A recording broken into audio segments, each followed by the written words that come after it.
नमस्कार। आज हम देखिए चरित्र संगठन पाठ के हम गद्यांश की व्याख्या पढ़ेंगे। देखिए चरित्र संगठन और देखिए इसके लेखक का नाम है बाबू गुलाब राय।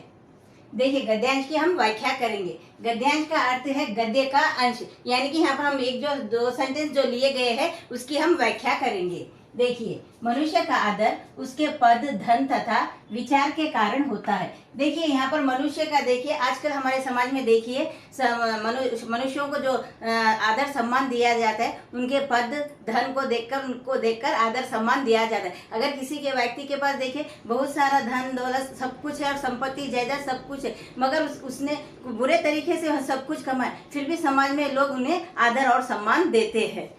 और देखिए परंतु सब एक प्रकार से बाहरी है, स्थायी नहीं। यानी कि देखिए जो लोग पद को देखकर सम्मान को देखकर उन्हें आदर सम्मान देते हैं, उनके कार्यों को देखकर आदर सम्मान देते हैं, मगर हमारे समाज में ये सब स्थायी नहीं है, यानी कि हमेशा नहीं रहता है। जो स्थायी है वो हमारा चरित्र है। हमें हमेशा अपने चरित्र को उत्तम बनाने में और सद्गुणों में लाने में ऐसे कर्म करने चाहिए कि हमारे चरित्र में जो है सद्गुण बढ़ जाए। ऐसे कार्य हमें करने चाहिए, तभी हमें समाज में हमें आदर सम्मान मिलता है।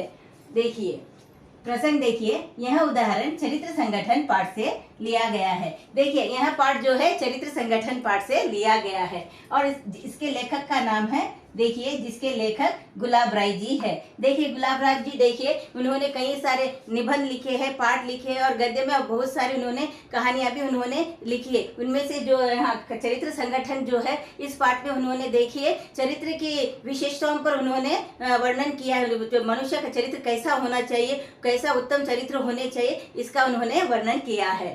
देखिए संदर्भ देखिए, चरित्र संगठन के गुणों पर प्रकाश डाला गया है। देखिए चरित्र संगठन पाठ में देखिए मनुष्य के चरित्र के उत्तम गुण कैसे होने चाहिए उस पर उन्होंने चर्चा की है।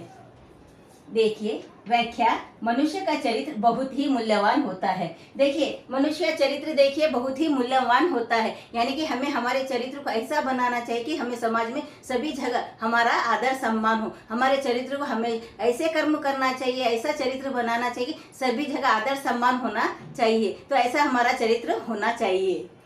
देखिए अतः मनुष्य को चरित्रवान होना चाहिए। मनुष्य का आदर उसके पद धन तथा विचार के कारण होता है। देखिए समाज में हम क्या करते हैं, समाज में रहने वाले लोग हम क्या करते हैं, किसी के पास धन दौलत है, सब कुछ है, साथ ही साथ उसके पास बड़े पद पर है, बड़े पोस्ट पर है, जो उन्हें चारों तरफ उसकी बहुत ज़्यादा आदर सम्मान होता है। तो ऐसे लोगों को आदर सम्मान दिया जाता है। तो यहाँ पर हमें भी जो ईमानदार है, सच्चाई है और हमेशा सत्य का पालन करने वाले लोग हैं, तो ऐसे लोगों का भी हमें आदर सम्मान करना चाहिए। मगर समाज में ऐसा नहीं होता है, बल्कि जिनके पास धन दौलत होता है और देखिए पद बड़ा होता है तो ऐसे लोगों को ज्यादा आदर सम्मान दिया जाता है।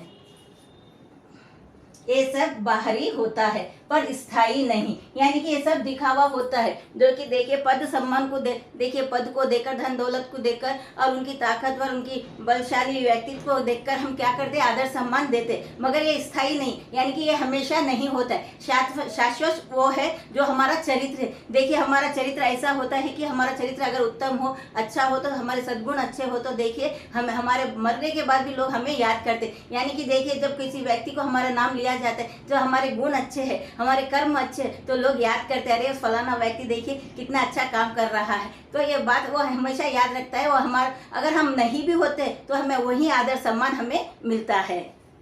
देखिए स्थायी नहीं, मनुष्य का शाश्वत आदर तो उसके चरित्र के सद्गुणों के कारण होता है। देखिए यहाँ पर सद्गुणों के कारण होता है। चरित्र देखिए चरित्र में देखिए सद्गुणों का होना आवश्यक है, अच्छे कर्म करना आवश्यक है। देखिए यहाँ पर सद्गुण का अर्थ है अच्छे गुण, उत्तम गुण का होना, तभी चरित्र हमारा देखो चरित्रवान होगा और हम उत्तम चरित्र के होंगे।